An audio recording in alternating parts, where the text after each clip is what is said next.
the class depending on condition that predictor is a set of predictors.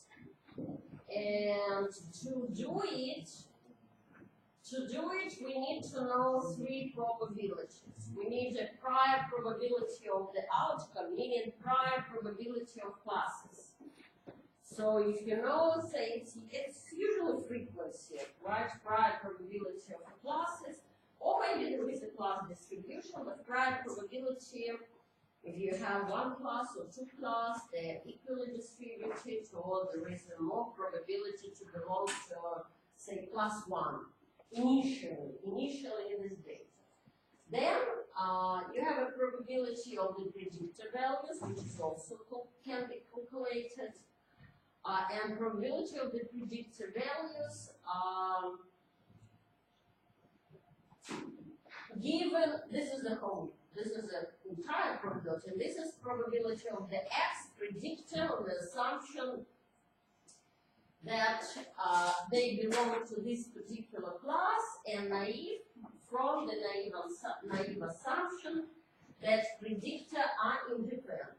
And when predictor are independent, you have, for each predictor, you multiply the probability. So probability of the whole set of predictor is a multiplication of the probability of all the predictors.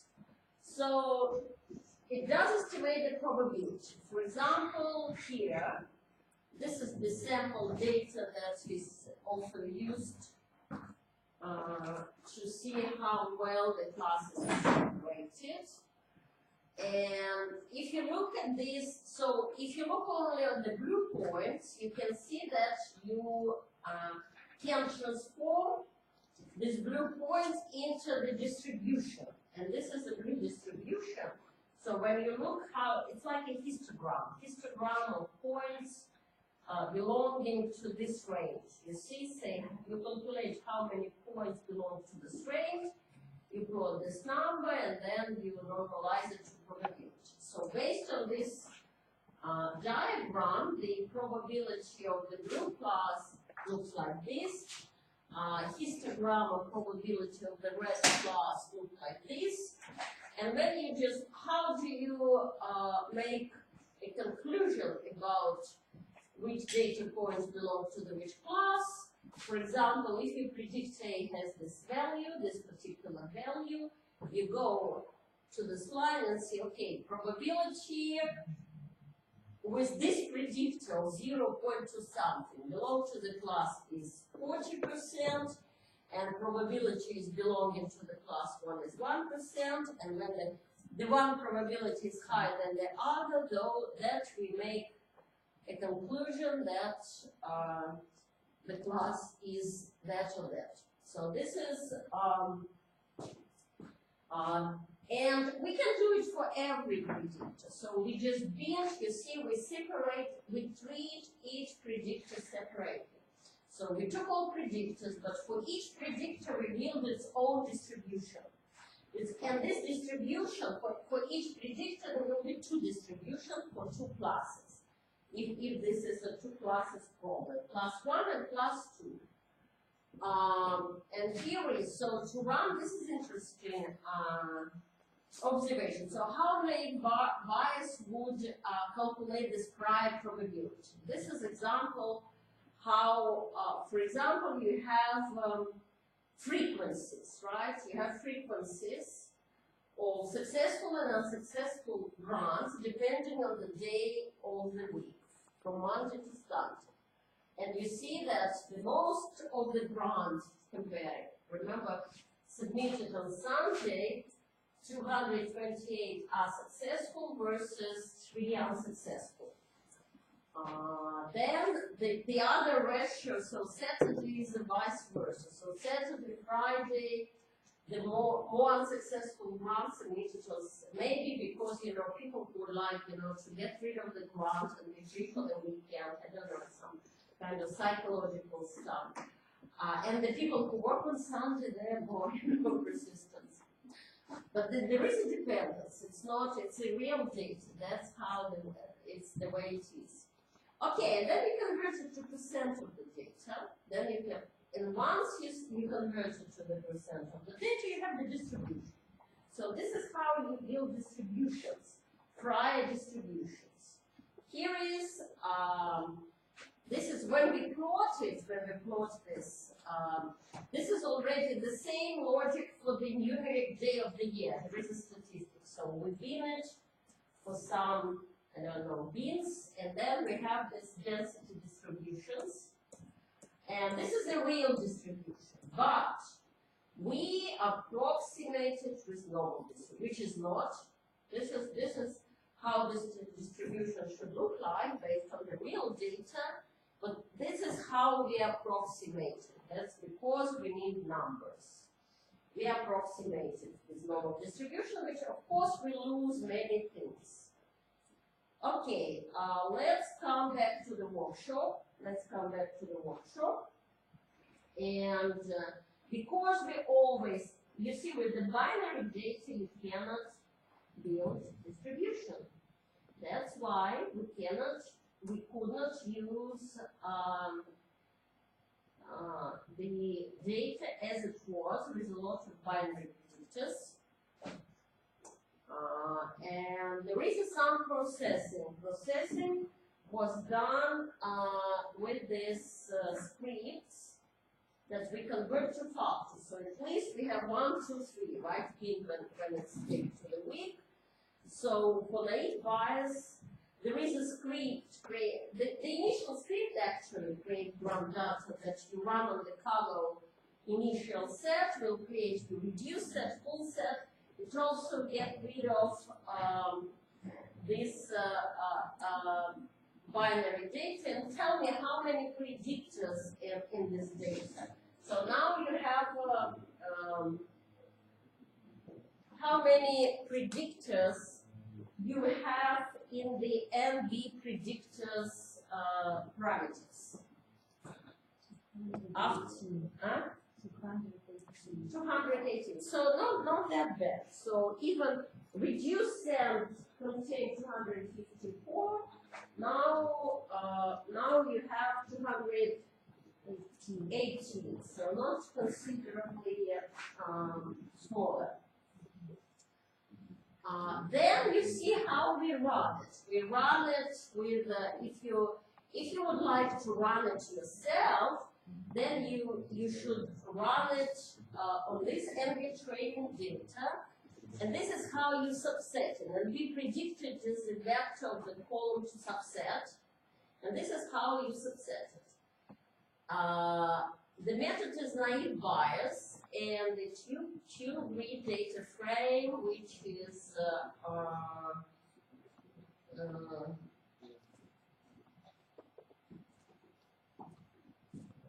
which we will look at in a moment, and then you load and bias fit are done. Actually, and then let's do prediction. You load the data, and when you look at the results, there are just 2 tuning parameters here when you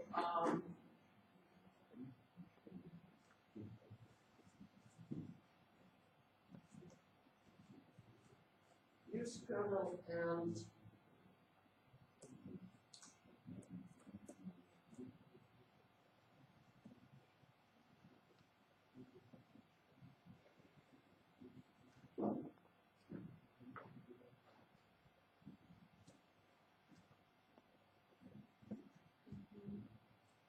then you do the same predict, and this is how the low performance goes. How the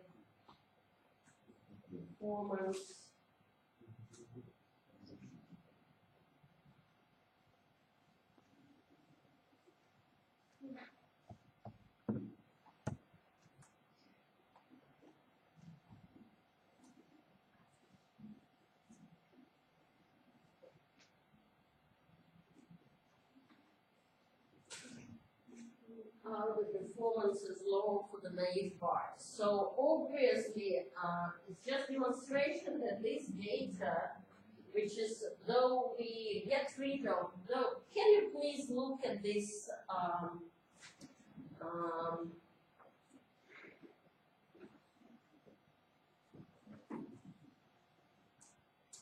create a subset like this, can you please create the new table and be training with subsetting and be predictors? And can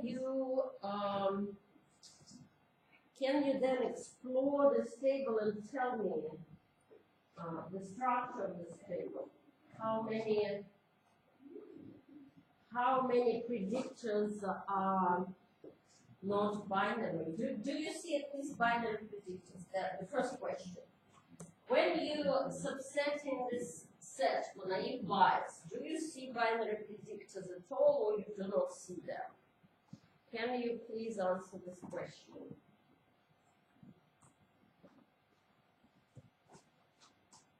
So you create a new table.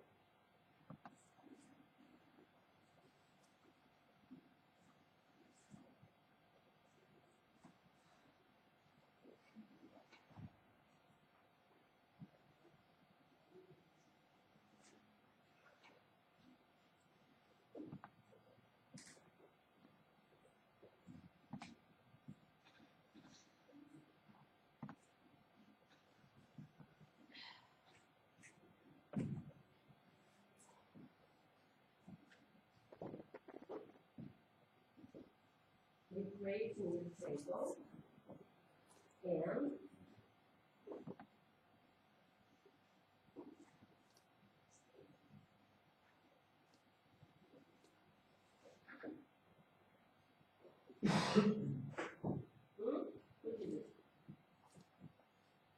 did you subset? No, you don't want one. I just want to create a table and be training with this subset of predictors and tell me what does it consist of.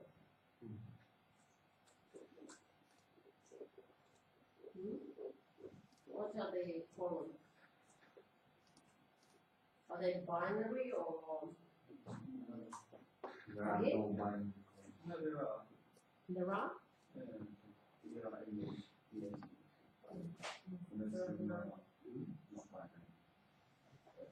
Some factors. So they are not real binary, but there is no much of distribution there, right? So you see, this is so even there are binary, there are also factors. Factors meaning you have some set of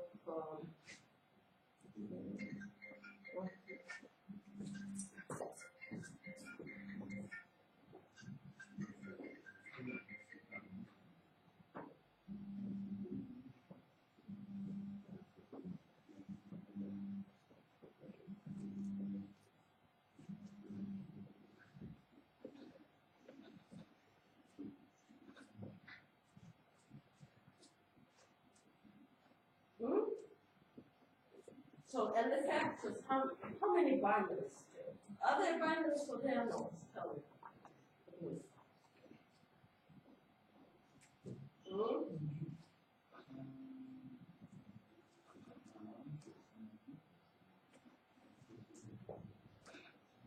Are there binaries?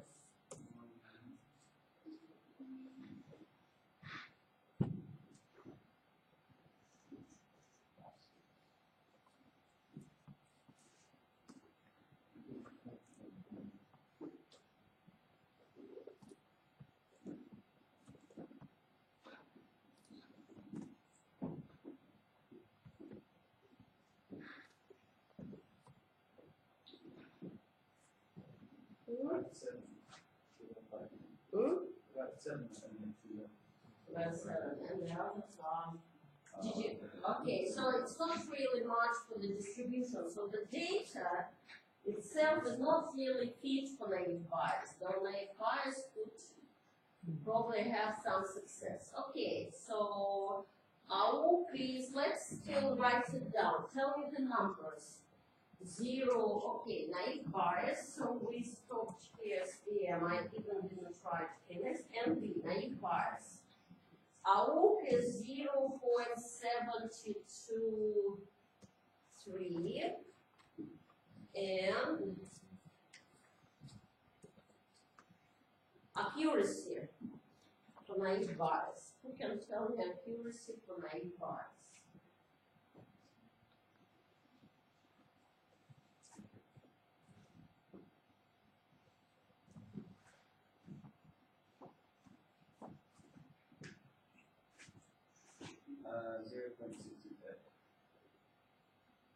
0.668.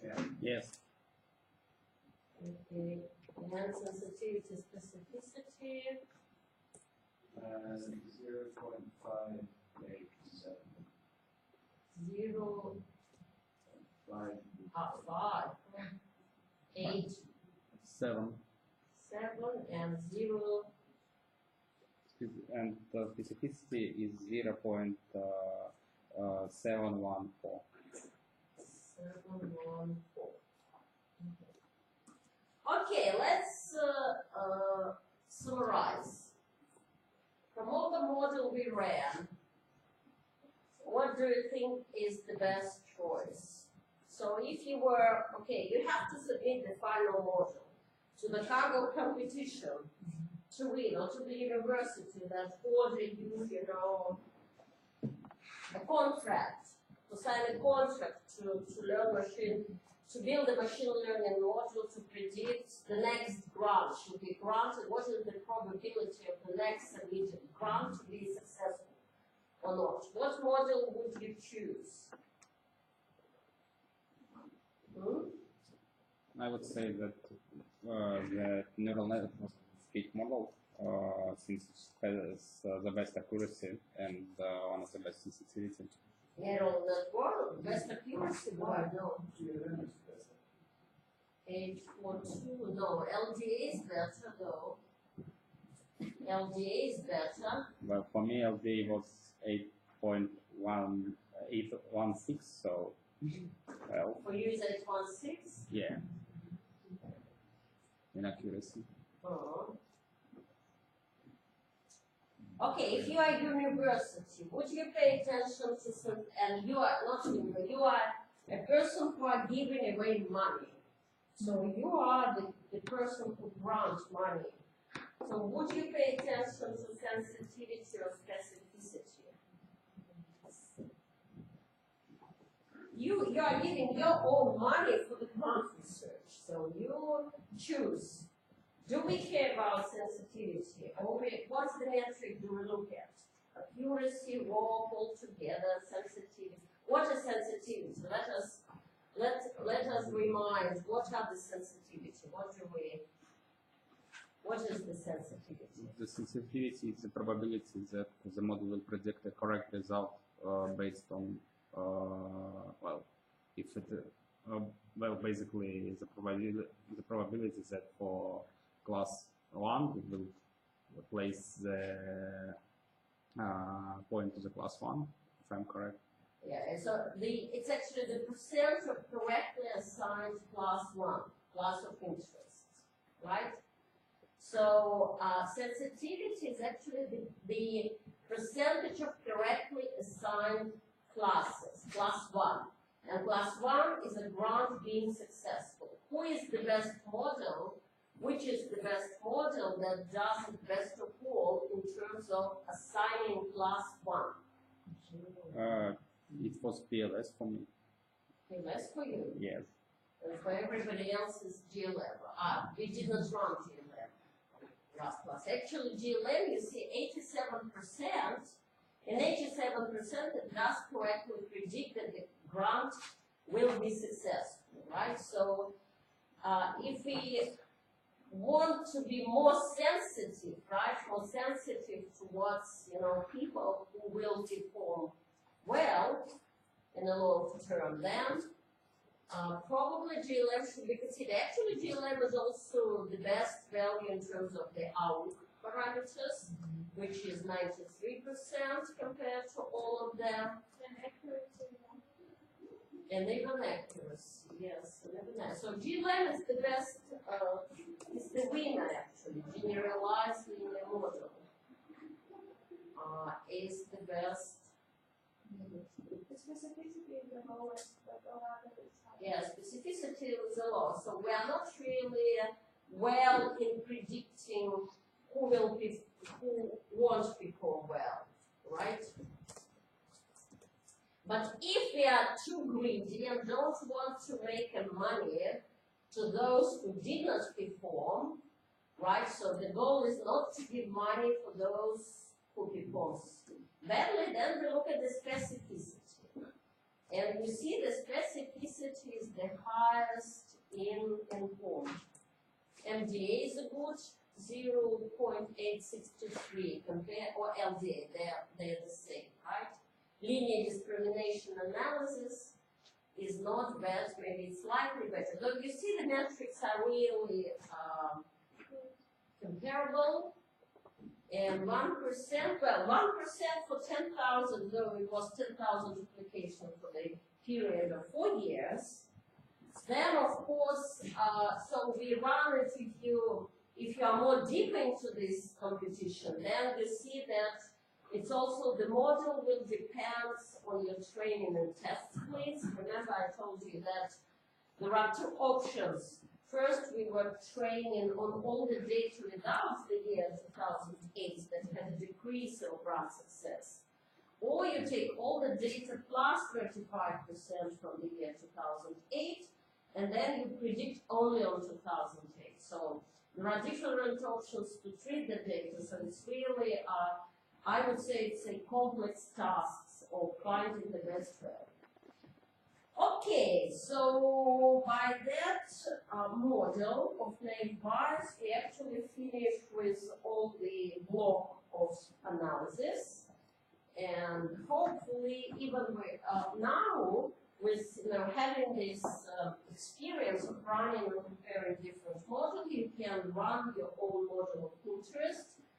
You just look up what are the models available, say in carrot package or in general, even if it's not in the carrot, because the logic is always the same.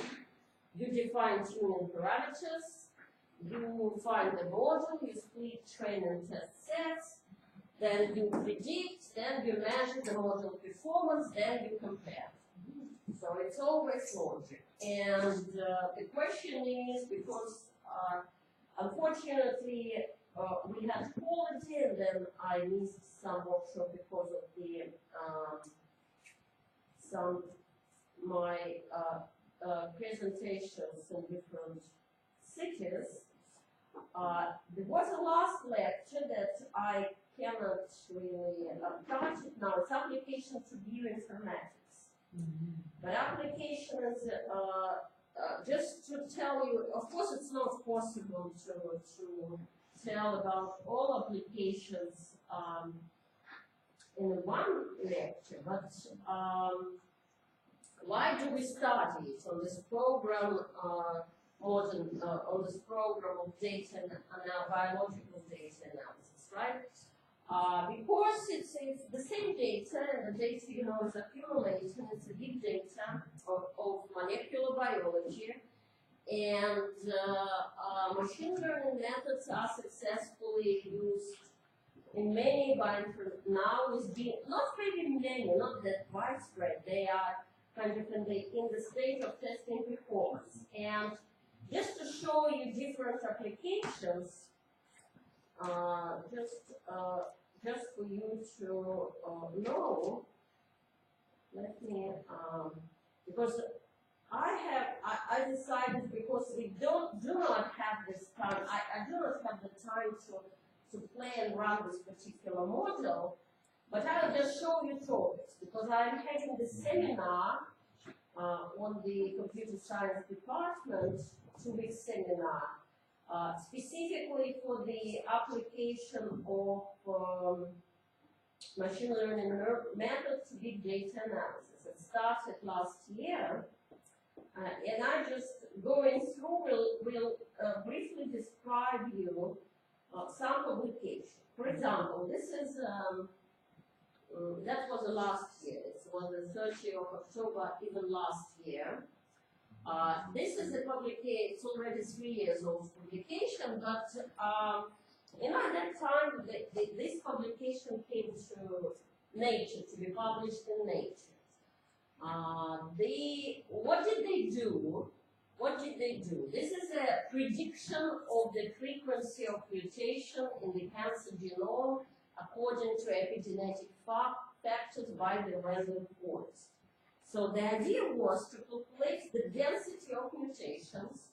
So you give all genome and the density of mutation, and then you have the a whole set of epigenomic data. Do you know what is epigenomic data? Everybody does know what is this? Okay, I'm sorry for the other people who are not from bioinformatics. No. So epigenetic code is a code up to 50 factors, altogether including histone modification, open chromatin, and there is an open project, roadmap epigenomics project, that market. So what is distinguishable from this data is that the data is tissue specific. When you do epigenomic, you have to always say it's epigenomic markers of liver, of heart, of brain, of different organs. And interesting, and when you talk about cancer, you always talk about tissues, right? So it's a cancer of different tissue, lung cancer, stomach cancer, brain cancer, blood cancer. And when they build these predictors from one side they predicted just density of mutation, calculated per megabyte in different tissues.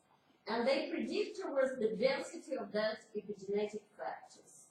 And there was a nice correlation and prediction, a regression model, random forest, everybody, can easily perform this analysis. What else?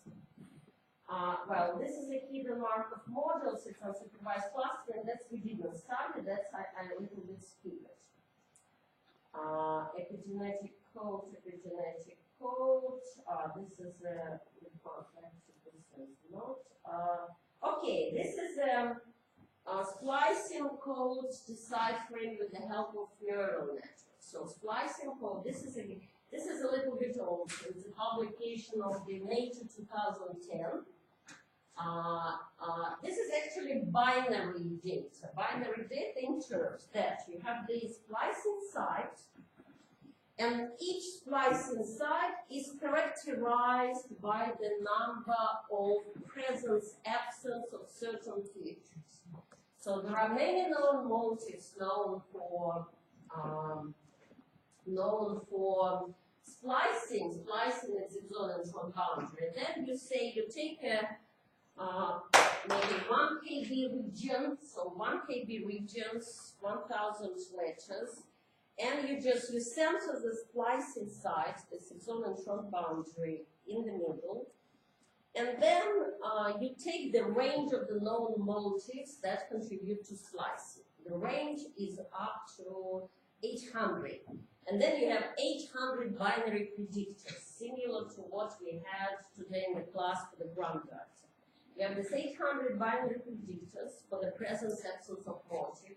Then you can add up digital predictors like distance to splicing site, maybe something else, maybe some other data. Okay, so this is what this publication was about. It's even 8 years old. Let's go further. This is my publication. This is a structure of transposon by the support vector machine. And this is what I told you on this scientific or research seminar, that there is a standard structure, the transposon, and I wanted to study its property. And again, so I had a structure is a square loop, and my characteristic was the structural characteristic of DNA. So you can treat DNA as a sequence, or you can treat DNA as, this combination of physical parameter when it goes on in the spiral, there is a twist, turn, shift, tilt, and the energy parameter of denucleotide, like enthalpy, entropy. And when you characterize the structure by these characteristics, I was able, we were able to distinguish, to recognize two classes, say transposon structures and non-transposon structures. And what is more interesting in bioinformatics is to extract features which contribute the most. Okay, go on. What else? This is a prediction of DNA binding sites with the convolution neural network. This is now, convolution neural network is an ongoing topic, and this convolution neural network, you don't have to build characteristics of feature extraction. That was not in our class, but still just for you to know. So this is a publication 2016, and though you need the data. So the data was 619 chipset experiments from encode projects. And these are so we have this DNA codes inviting sites from experiments. This is chipset experience allows you to extract, so you have a transcription factor, you throw it in the cell, it connects to the different places of the genomes, and then you can map all these places into reference genome, and now you have a list of DNA binding sites. And these are, but you can try to extract motifs. Motifs meaning we will learn it with you next semester on my practical informatic course, how you build up logger, sequence logger for the DNA motif binding sites. But the essence that for many transcription factors there is no motifs. Still, transcription factors somehow recognize the place to bind.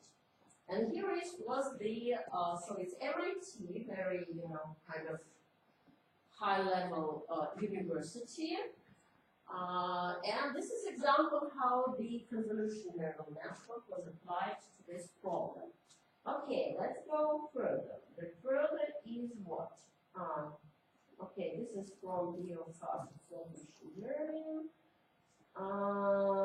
It's also not machine learning. There was the presentation of Ivan Kolakowski. Did she teach you? No, not yet. In the problem. So probably he will teach you some classes.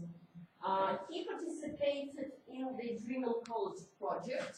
So they had a competition, and they even won the competition. So there was the task to predict binding sites, again, transcription factor binding site, but based just only DNA-seq data, which is HDNA-seq, well, DNA-seq, it's chromatin accessibility, and also the gene expression data, RNA-seq.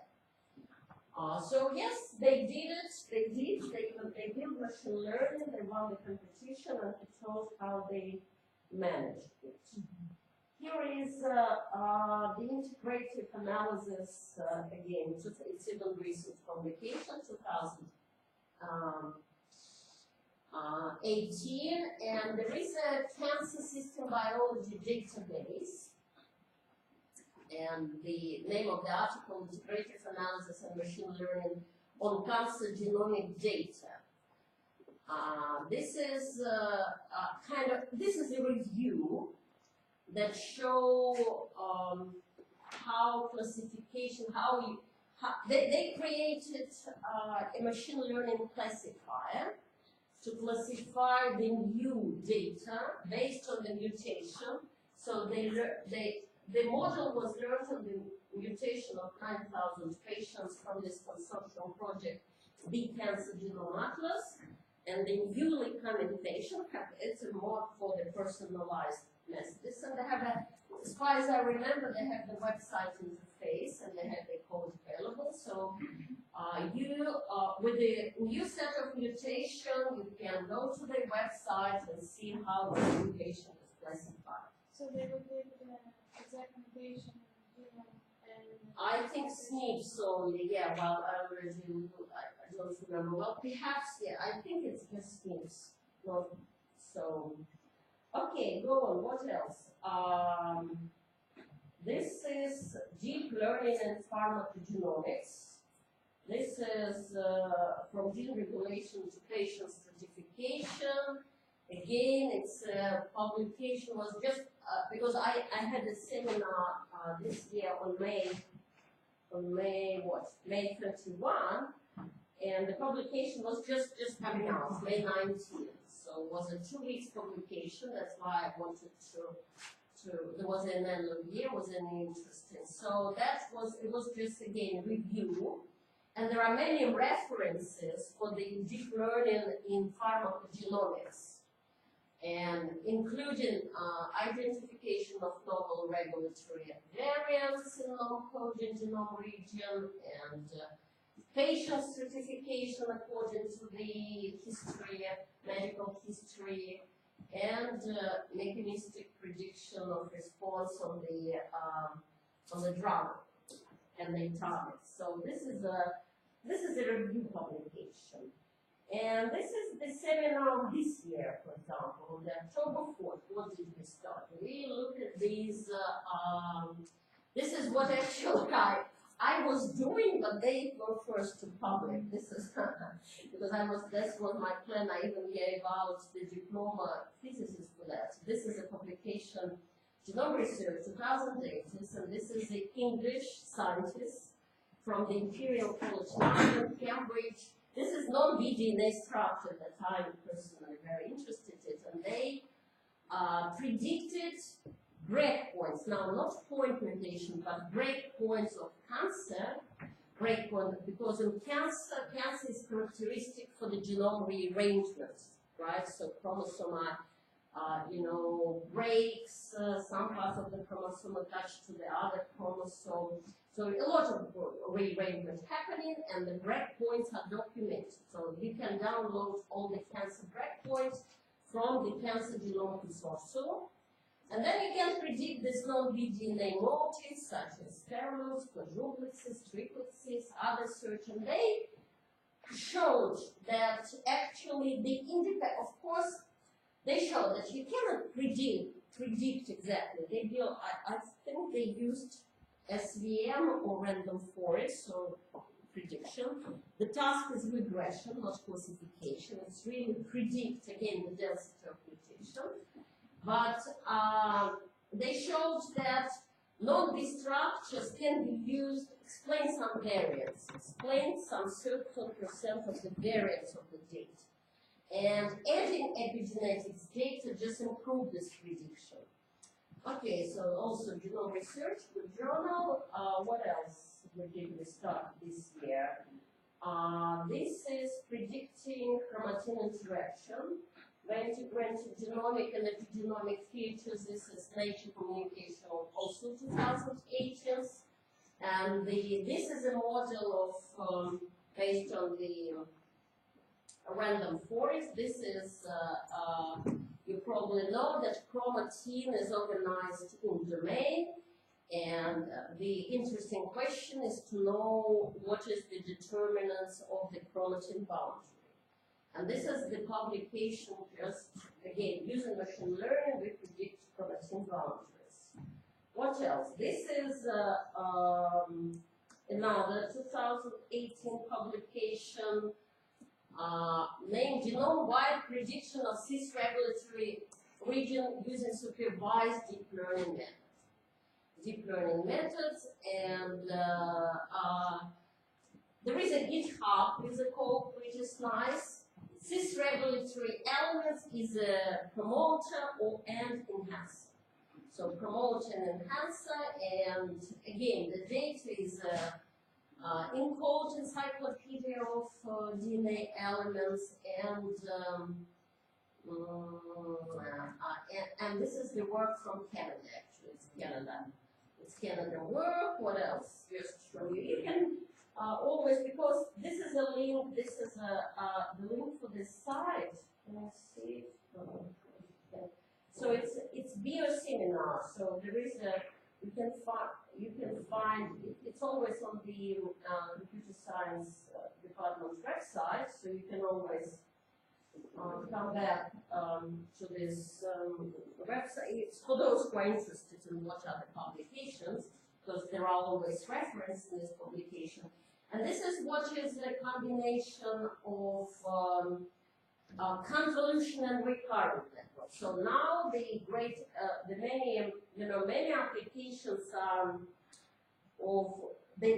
many applications of convolution and recurrent network are applied to DNA sequence. And this is an open current research questions because it's not really obvious the advantage, but still, there are already kind of not a few publications in that area, and that is why it's interesting to start. So this is a 2016 years, and this is a California University. So they just tested hybrids, so convolution plus recurrent, which is quantifying the function. This is the word quantifying the function of DNA sequence. This is just nonsense, but it doesn't make any sense. What is the function? But the function here appeared to be if mutation can influence some, if a mutation can cause some changes that influence the functioning of the genome. And here is again deep learning architecture for prediction now nucleosome position from sequence data. And this is this is a convolutional neural network, but this is element of the LSTM. It's a long short-term memory element. So all this actually, I must tell that all this model started from hybrid convolution plus recurrence. When you look at the methods and you see, so usually these are very time-consuming models. So on this video parts, graphical parts, the model usually takes at least 3 weeks or months to run. So these are just to give you the idea of how long this model are trained and tested. So nuclear. What is this? For example, this article is interesting in that now the experiment allows you to have all the nucleosome positions. Nucleosome positions meaning that DNA is wrapped around nucleosomes. And again, these NGS experiments allow you to have this data and say you have all these sequences that were wrapped on the nucleosome in different tissues. And these are 147 base pair sequences. And you just extract, this is your learning set. And then with this learning set, without any features, this is what is interesting, without any features, so you do not build yourself a feature vectors as we, for example, did in the class. You submit it to the convolutional neural network, it's automatically extract the most important sequence feature, and then here they tested it on these 3 species, human, Drosophila, and yeast. And then that's it. That's actually there was the last That was it's interesting to know. So I'm not yet ready to answer if the application of convolution. So they do show some performance, but the drawback of this CNN application is that you cannot extract feature information right away. That's or probably you can somehow enter in the set, but usually it does go without features. So this is just to show you that this is ongoing, what kind of developing area of research, specifically with going to the deep learning, but at the same time that the ordinary regression method is SVM, random forest, gradient boosting, also very up to date and actual. And I think by that I can conclude the course and see you next class, either for written exam or for presenting workshop, as you wish. So you will be given 2 options. Two options to write a written exam next week and the week after. Monday 17th or Monday 24th. So unless you don't have questions, we can finish by now. So, this is the example